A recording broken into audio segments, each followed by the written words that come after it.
Bai, nik uste ere, lehen aipatutakoa, ez? Hau badela kontsumismoaren parte, gizarte kontsumista batean bizi gara, eta horren parte da, eta kontuan izan behar dugu, mugitzen duela diru ekonomikoki dauka kriston indarra, eta badela jende jakin batentzako dirua. Diru hori ez dela guretzako, eta ez da gure onurarako erabiliko, guztiz kontrakoa izango da.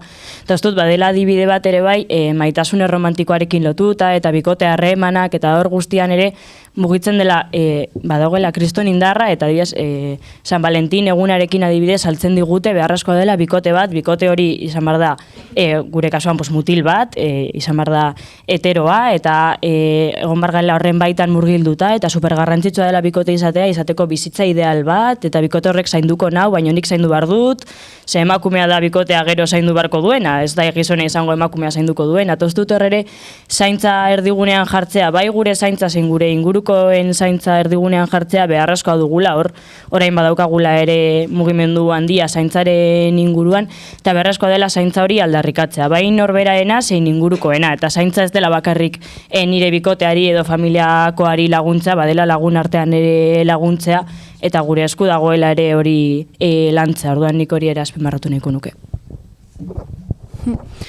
Nik bueltatu nahiko nuke ere hasieran Eiderrek pixkat komentatutakoa, nola atera duen OnlyFansaren kontua, eta abar, iruditzen zait oso adibide garbia, ez dakit ezagutzen duzuen Mia Khalifa dela pornografia izar bat, bere garaian porno konbentzionalean aritu zena eta oso famatu egin zena, eta gero bertatik atera zen, esanez, gezurra esaten ziotela, askotan berak ez zituela gauza batzuk grabatu nahi eta behartuta zegoela gauza batzuk grabatzera, pixkat kritikatuz pornografiaren industria guztia, ez? Eta orduan, berak diskurtso horrekin batera, erabaki zuen OnlyFansen sartzea, bere hitzetan, bera hor zelako bere buruaren jabe, ez? Eta orduan, berak kontrolatzen zuelako, hor, berak zer ez igo, eta hori, bera zelako bere buruaren jabe nola baitez. Eta hori da pixkat, OnlyFansek eta horrelako plataformek txertatu duten ikuspuntua, dela pornografiaren demokratizazio bat izango balitz bezala, eta orduan, edonor jar daitekela posizio hortan. Eta hori elikatzen dut ere, zuk esandako bideoek, mitiko Kaiau plazan ateratzen dela mutil bat, eske beti da berdina, galdetzaiela jendari konto dinero tienes en el banco, eta esate dute 50.000 euros, amazazpurteko neska batek. Eta ideke trabajas pues en OnlyFans. Eta horrelako bideoa daude, horrela normalizatuz hori, eta badirudi mundu guztiak etera ez dakela izugarrizko dirutza plataforma horien bitartez, lehenik eta behin ez denean egia, jendea, ez duzu zertan dirutza bat atera behar, bigarrenik, usuek esan bezala, plataforma horiek ari direnean benetan aberasten, eta gero horrek pertsona bakoitzarengan sortzen dituen ondorio pertsonalak ere, ez? Osea, antxietatea, ikustea igual, benetan egiten duzu apostu horregatik eta ikusten duzu ez zarela heltzen diru hori irabaztera, hasten zara zure gorputzarekiko edo zure buruarekiko harreman txar bat eukitzen, eta barrez, azkenean ere, lehenago esan bezala, sexuak daukan zentraltasun horregatik. Bai, hori. Garrantzitsua nik uste jakitea eta kontzientizatea gizakia garela, emakumeak garela, eta aski izatea ez da bakarrik behar dugun zer eta disfrutatu behar duguna, baizik eta bebai gu dauzkagu erresponsabilitateak. Hau da, ez du balio esatea, bai, aske izan nahi dut, erresponsabilitate gabe, pentsatu behar dugu gure ostean datorrela ondorengoak, ze utzi nahi dut, ez dakit, ke legado, ez? Utzi nahi dut edo zelan prestatu nahi diet bidea etortzen diren beste guztiei.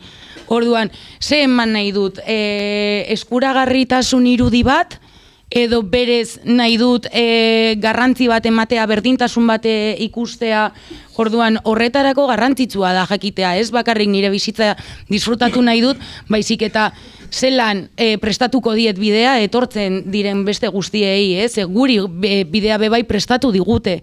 Ez gara etortzen edo nora mundu batera nola guztiak disfrutatu dutenak eta inorbez ez duela bide bat sortu. Guztiak sortzen dugu bide bat, guztiak usten ditugu aztarnak, eta garrantzitsua da ez jakitea ze aztarna utzi nahi dugun, ze responsabilitate jaso nahi ditugun, eta zeintzuk eman. Nik barkatu, gehitzeko lehenagokoari eta gero zureari ere gehitzeko, bai, hori dagoela irudi bat, erabaki libre bada, nik nahi duena egiten dut, nik nahi dituan irudiak igotzen ditut eta ez dakizter, baina gero realki gertatzen dena da plataforma bat eskariaren arabera funtzionatzen duela. Hau da, zuri norbaitek idazten dizu eta esaten dizu, bidali horrelako zerbait edo ez dakizter. Orduan, berez, erreproduzitzen da berriro berdina dela, gizona dela parte aktibo bat hor, eta emakumea dela parte pasibo bat hor. Eta orduan, zuk aurrera dara matzazun ekintzak edo igotze dituzun irudiak edo, izango direla beti gizonaren desioaren araberakoak, ez? Orduan, ez dela inondik inora ere emanzipatzailea edo eta ez dela alduntzeko zerbait. Eta gero, zuk zenioanaren arira, bai, ez da bakarrik belaunaldien artean gertatzen den zerbait, baizik eta ere, oroitzen naiz, ez dakit akordatuko zareten, baina pasaen urtean, nola igo zituzen argazki batzuk Rosaliarenak, biluzik inteligentzia artifizialaren bidez, eta abar, eta orduan bera kexu zen hortaz, baina hilabete batzuk lehenago, bere egon zen engerramitako jai batean, biletak botatzen stripper baten ipur dira. Orduan, uste dut ere erantzunkizuna ez dela belaunaldi doan zerbait, baizik eta badagoela jende bat, botere posizio batean dagoena, o diru bat daukana, berez, sexualizazio honek izan ditzaken baldintzak nolabait errezago, o baldintzai errezago egin aldiena aurre, baditu delako baliabide ekonomiko batzuk, edo badaukalako babes sozial bat eta abar, eta gero badago jende bat, kasu hortan, taberna hortako stripperrak, berdin duela haiek sexualizatua balin badaude ez, eta hortan, berak kasu hortan ez zuela inongo arazorik izan hori egiten, ez? Orduan, bai, badago ardura bat belaunaldi, eta gero ere badago ezberdintasun bat, nola gestiona dezaken horrelako goera bat, botere posizio batean dagoen pertsona batek, edo gutako edonork, garena unas pringadas hemen, orduan. Azkenean ere zeintzuk dira horretara aurkezten direnak, ez? Edo, bai, dirua lortu nahi detenak, ez? Eta azkenean, ez ni bakarrik komentatu nahi nuen hori, azkenean diruak laguntzen dizula, laguntza bat dala, askatasunera llegatzeko, bidaiatu nahi baldin baozu edo, errazten dizu bidea, ez? Baina askatasuna ez dela hori, azkenean askatasuna beste bide batetik lortzen dala, ez diruarekin, ez? Eta hori da. Eta gero hori, eske azkenean dirua lortzen baldin badozu zeo zerrengatik, ez, horrek ez dizu askatasunarik emango, ez? Eta azkenean hor dago aldaketa, Bueno, aipatu dituzu ez, hainbat plataforma eta hainbat espazio, non boterezko harreman horiek ematen diren, baina galdetu nahi genizuenea zein den zuen iritzia espazio horiek erreforma daitezken edo guztiz abolitu behar diren edo zein da arazo horren konponbidea zuentzat.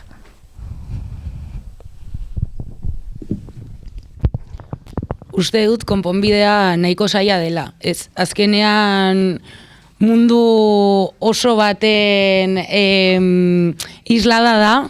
Osea, gu oso jende gutxi gara adibidez hemen, baina nik uste dut importanteena dena mundua aldatzeko, sare sozialak aldatzeko, da norbera bere garatxoa jartzea, ez? Eta norbera bere bizitzan garatxo hori landatzea eta kontziente izatea eta eramatea zure bizitza, zure baloreen alde, zure emozioen alde, eta egin dezakegun gauza bakarra gaur egun, da, kontziente izatea non nagoen ni, zer nahi dudan ni, zer ez dudan nahi, eta ni nire pertsonarekin lan egin, ez? Eta orduan, garatxoz garatxo, aldaketa bat etorriko da. Noiz etorriko den aldaketa hori? Urteak izango dira, pila bat urte, eta bidetik agertuko dira, harri pila bat, eta borroka hau jarraituko du. Baina, bueno, ez etxi eta norbera bere lana egin pixkanaka. Hori da, ni guztiz ados nago, azkenian, hori, txikitatik handira, juten baldin bagara, holan eraiki dezakegu, eta hori, baloren kontua, hori, niretzako ere da, nire bizitza, aputxoet, hori, ze ondare utzi nahi dugun etorkizunerako, eta ezain beste, hori, zure gorputza, zure gorputzarekin, zeo zer lortu, nik uste, bai fokoa dala zuri begiratzea, kanpora begiratzeko, eta kanpokoa aputxo bet eraldatzeko, edo, hasia gutxienez jartzeko, baina hori, txikitatik handira. Nire ustez, hartu berreko bidea oso argi da, dela antolatzea, gure kabuz antolatzea, eta egorari aurre egitea.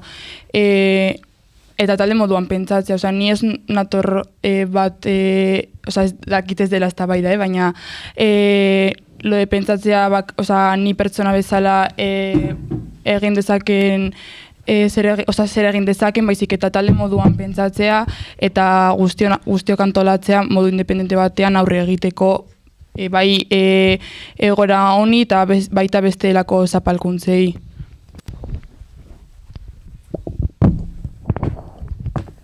Bai, nik esango nuke pornografiari dagokionez badagoela gaur egun oso edatua, gazteen artean asko kontsumitzen den zerbait dela, eta badela ere arazo bat, hor islatzen dena ez delako igual benetan errealitate bat, eta ikusten duguna ez delako benetan gero gure egunerokotasunean gertatuko direnak, islatzen duenare badela zerbait oso konkretua, eta gero badaudela beste 1000 modu eta edo OnlyFans, edo horrelakoak. Orduan ustut badela oso gai konplexua, asko ez dagoelako gure esku, eta guk txikitik egin dezakegu lana, eta txikitik lan egitea, eta gure egunerokotasunean kontziente izatea, eta gure txikitasun horretatik aldugunean lan egitea oso garrantzitsua dela, eta orduan hor norberak egiten duen lanketa, eta norberak zer plazaratu nahi duen, eta zer eraman nahi duen aurrera, ustut hori oso garrantzitsua dela. Orduan nik hor jarriko nuke fokoa, norberak egiten duen horretan eta islatu nahi duen horretan. Eta gaur egun bai Instagramen ere ikusi ditzakegu 1000 post, 1000 kontu eta horre ere zer saltzen diguten. Oso garrantzitsua dela hor guk ere kontzientzia hartzea eta lan egitea. Bai, nik aldiz ez nuke beste fokoa jarriko auto individualean, uste dut erantzunkizun sozial bat dagoelako arekiko, ez? Zuzenean egin duzuen galderari erantzunez, nik uste baietz, abolitu beharko liratezkela espazio guzti horiek. Zergatik, lehenik eta behin, gazteak hasten dira pornografia ikusten 8 urterekin, 8 urte. Umeak direnean. Horrek zer eragiten du? Bertan erreproduzitzen diren jarrera guzti horiek edo eta sexu harreman horiek, azkenean ere nolabait indarkeria matxista ere sustatu egiten dute. Zergatik, da gizon bat egiten duen emakumearekin berak nahi duena. Horren aurrean, badaude proposamen ezberdinak, pornografia feminista ere existitzen da, baina pornografia feministak jarraitzen du sexua eta emakumeon sexualitatea merkatu bat bilakatzen, eta gu geu objektu sexual paper hortan betikotzen, ez, esan dezagun. Orduan, evidentemente, osea, nire iritziz, industria guzti honek bultzatzen duena da gure gorputzen eta gure sexualitatearen merkantilizaziora, eta gu ezin gara aske izan objektu sexual bat baldin bagara edo paper hortan behintzat sartuta baldin bagaude. Horrek zer esan nahi du edo nik nola irakurtzen duan hau eta Itaiatik ere horrela adierazten dugu.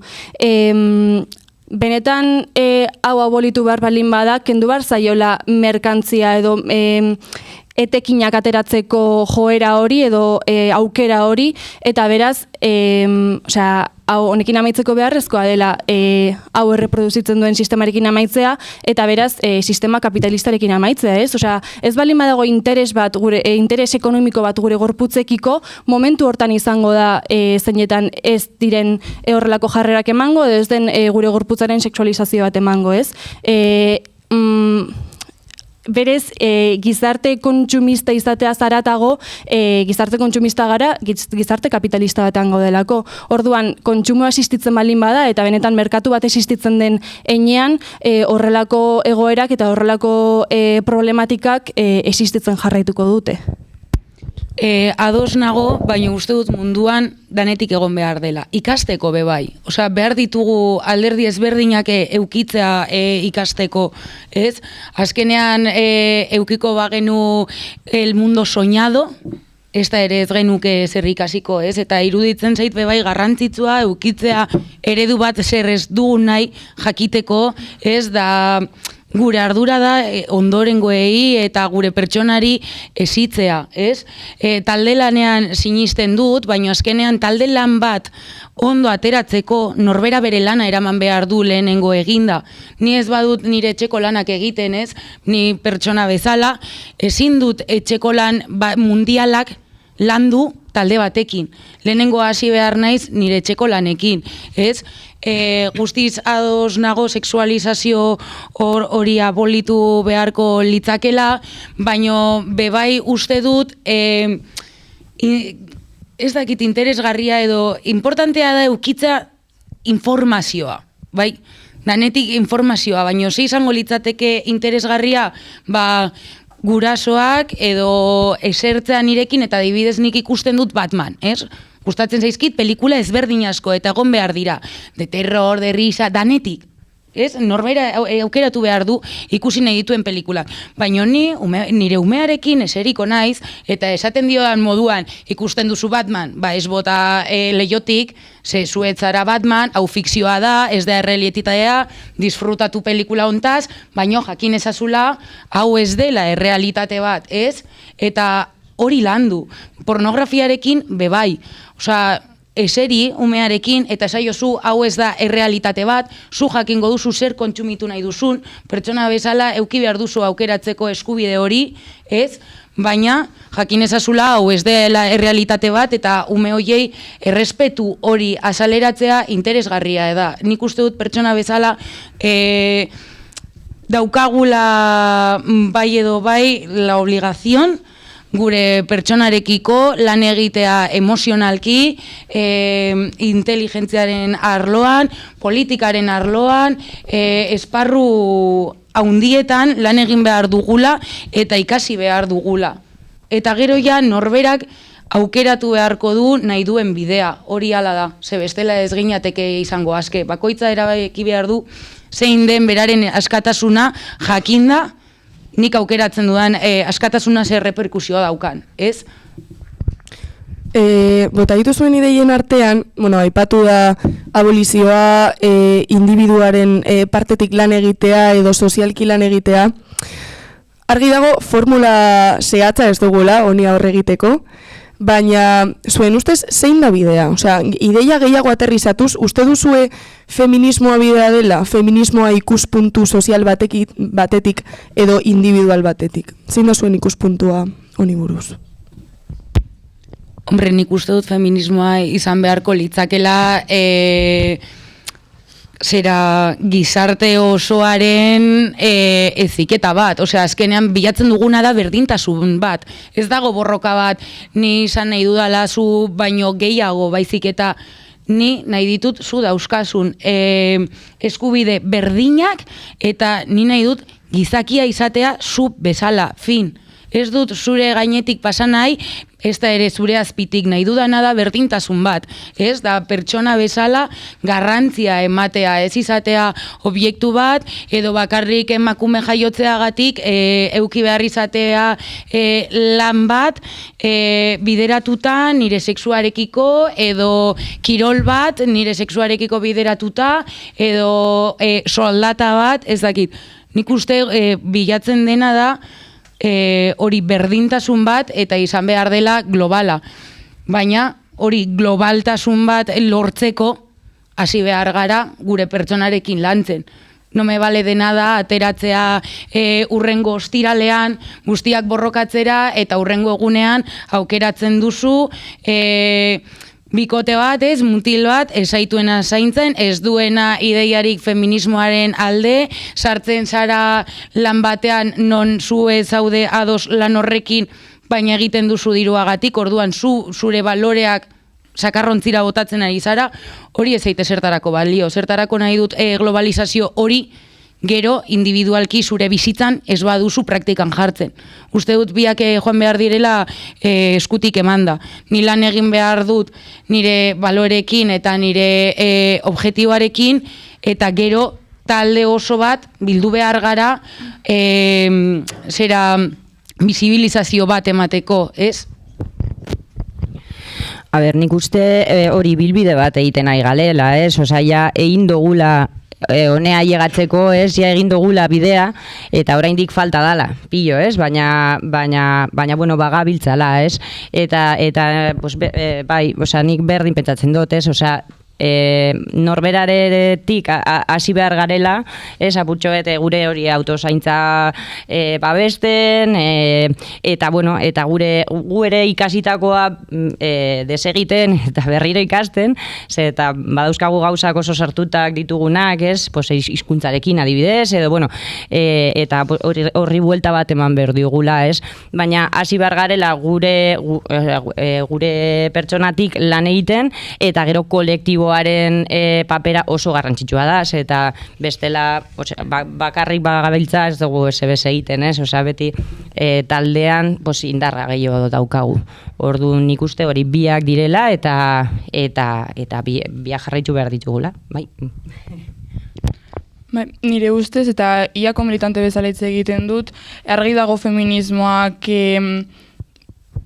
bilbide bat izan duela, eta asko irabazi edo asko aldatu duela gizartean, baina baita gustatuko litzaidake bere, azpimarratzea dituen mugak, ni baita lehen komentatu dudan bezala, ikastetxean politikarekin izan nuen lehenengo kontaktua bai izan zen feminismoarekiko interes bat, baina bai konturatu nintzen muga argi batzuk zituela, inkluso niregan frustrazio bat sortu zen, hau erabaki dut eta uste dut hau dela bidea, baina mugak argi dituela ikusten ditut, orduan nik ikusi nuen zela bidea gizarte aldatzeko, hartu duen norabide azken urteetan badela reforma batzuk egitea, eta obviamente hori alde batetik ondo dagoela, gauzak aldatu behar dira, baina ez dela nahikoa. Nire ustez ez dela nahikoa erreformatzea edo bakoitzak bere hausnarketa propio egitea edo bakoitzak bere ikuspuntu aldatzea, baizik eta benetan antolatzea eta gizarte oso aldatzea. Gure ustez gizarte oso aldatu behar da zapalkuntza guztiekin amaitzeko eta emakume langilea benetan azke izateko. Ez bakarrik emakume langilea jasaten dugun zapalkuntzarekin amaitzeko, baizik eta bai arrazekeria, homofobia edo bestelako zapalkuntzekin amaitzeko gizarte oso askatu behar da eta gizarte oso aldatu behar da. Ez dela lan erreza, baina gaurdanik hasi behar garela horretan lan egiten eta antolatzen. Itzaron behar baldin badugu bakoitzak bere lanketa propio egiteko, hausnartzeko eta bere burua aldatzeko, ez dugu inoiz ez ere egingo eta ez dugu inoiz gauzak aldatuko. Orduan gaurdanik hasi behar gara antolatzen eta pizkanaka joatea ikasten, baina behin erabaki bate hartuta eta behin antolatuta. Nik ere azpimarratuko nuke era kolektiboan aritzea beharrezkoa dela, bizi gara gizarte individualista batean, orduan era kolektiboan erantzutea beharrezkoa dugula eta kolektibotasun horretatik lortuko dugula benetan aldaketa bat bultzatzea, bai feminismoan zein beste hainbat esparruetan ere. Eta kasu honetan pornografiari eta inkluso prostituzioari buruz ari garenean uste dut ere bai konturatu bar garela gu bagaudela eremu privilegiatu batean, ari garela gure privilegio batetik hitz egiten, eta hor badaudela pertsona batzuk, lanean, azken finean ere prostituzioa badelako lan bat, eta orduan, ados edo ez ados egon lan bat da, errealitate bat da, eta uste dut hor badaude adibidez sindikatu batzuk, uste dut haiei ere eman behar diegula agentzia eta ahotsa, ze gukitza egin dezakegu gure ikuspuntutik, eta oso erraza da gure ikuspuntutik eta privilegio horretatik hitz egitea, baina uste dut haiei ahotsa ematea eta haiekin batera kolektiboan aritzea oso garrantzitsua dela, eta mugimendu feministatik ere, ni ez naiz mugimendu, banago haiekin eta bat egiten dut, egia da ez naizela gaur egun ninatorrela ernaiko militante moduan, baina egia da garrantzitsua dela bai mugimendu feministatik adibidez noiz baitere egin izan dira, elkartu izan dira, eta saiatzen gara ere bai elkarlan hori egiten ze haiei ahotsa ematea eta haien aldarrikapenak ere kontuan hartzea beharrezko dugula, ez? Osea, esan dudanagatik oso erraza da gure posiziotik iritzi bat plazaratzea, baina kontuan izan behar dugu ere bertan dagoen jendeak zer behar dituen. Hori ere ustut oso garrantzitsua dela. Bai, ustut gai asko atera direla, alde batetik antolatzeko forma, gero beste aldetik prostituzioaren gaia. Bai, nik egia da ez gara sartu gero gaztetasunean, saltatu dugu bizitzako fase hori, baina nik ere izan nuen hurbilpen bat feminismora, ez? Azkenean emakume nauzia lantzean nolabait modo automatiko batean ateratzen zara teoria feministara, ez? Esan dezagun. Eta uste dut orokorrean maiontan gauden guztiok helburu bezala edo buruan izan dezakeguna dela gizarte berdintasuna nagusien gizarte baten sorrera edo gizarte berri eta justu bat sortzea eta abarez. Eta uste dut hortarako bide ezberdinak daudela, bakoitzak bere proposamen bat dauka, feminismoak programa politiko bezala baditu bere proposamenak eta baditu bere neurri konkretuak, eta nik ere hurbilpen bat egin nuenean ikusi nuen zituen mugak batez ere asko jotzen zuelako instituzionalizaziora, ez? Eta neurri horiek edo eta politika horiek nolabait lege forman sortzen zirelako edo eta oso kontu konkretutara mugatzen zelako, ez? Eta ikusten nuen ezintasuna benetan egoera aldatzeko, edo egoera osoa aldatzeko. Uste dut, eta gero formakuntzaren bitartez eta abar egin nuen sozialismoaren aldeko autua, uste dualako benetan problematikoa hemen gizarte kapitalista dela eta gizarte kapitalistan sortzen diren joerak eta sortzen diren egiturak, ez? Orduan egin nuen hortarako autua, ulertzen dudalako, evidentemente zapalkuntza asko daudela gizartean, badira edo gizartea bi klasetan banatuta dagoelako, alde batetik badagoelako klase botereduna edo nolabait irabaziak eta etekinak ateratzen dituen klase hori, ez? Enpresariak, politikari, instituzioetako politikariak, eta gero beste alde batetik bai ikusten nuela ezberdintasuna, bazegoelako langile klase bat hortara guztiz aspiratua zegoena edo eta langile klasetik ateratzen zirela etekin guzti hori. Ez? Lehenago, adibidez OnlyFansaren kasuan esan dugun bezala OnlyFans plataforma eta gero bertan parte hartzen duten pertsonei dagokienez.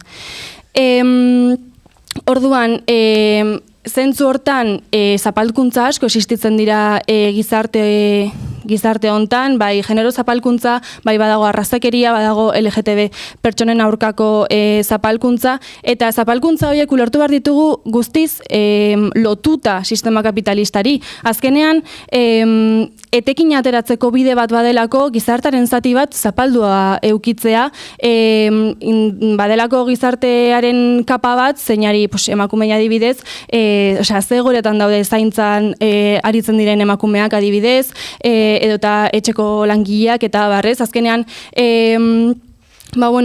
diskriminazio ezapalkuntza horren bitartez, etekinak ateratzeko aukera badagoelako. Orduan, ulertzen hasi nintzen, eta gero horregatik egin nuen ere Itaian militatzeko autua, berez zapalkuntza guztiekin amaitu bar genuela, ez bakarrik, eta ez landu soilik genero zapalkuntza alde batetik, arrazakeria beste alde batetik, baizik eta ulertzen nuen estrategia izan bar zela zapalkuntza horien errora joan, eta